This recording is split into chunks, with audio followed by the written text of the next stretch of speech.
You'd like to think that if you follow the Lord's command, as we just heard in the life of Joseph, as he resists the temptation of Potiphar's wife, that all things go well for him.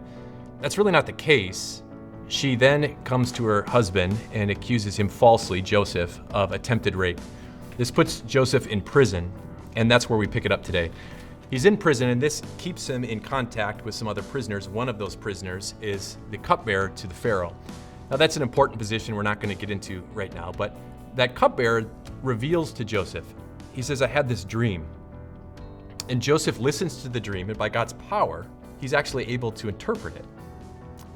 The best part for the cupbearer is that according to the interpretation that Joseph gave, soon this cupbearer is going to be restored back to his position with the Pharaoh. And you can imagine, if I was going to write the movie for this, there'd be man hugs and fist pounds, and Joseph saying, hey, I've got one thing, and this is what he asks. But when all goes well with you, remember me and show me kindness. Mention me to Pharaoh and get me out of this prison.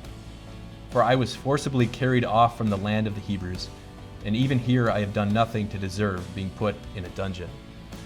And so you can just imagine Joseph waiting, because this guy, no doubt, is going to let him down.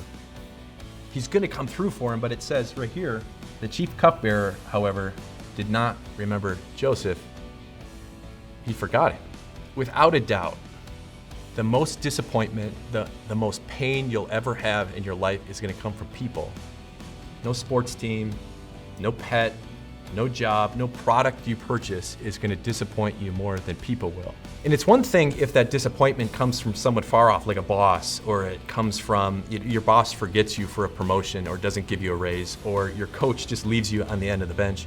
It's one thing if it's someone who's far off, but what happens if it's someone close? What happens if it's your own father? What happens if it's a family member? What happens if your spouse seems emotionally to have forgotten you in your relationship? Then what? Isaiah uses this picture to describe the kind of God we have.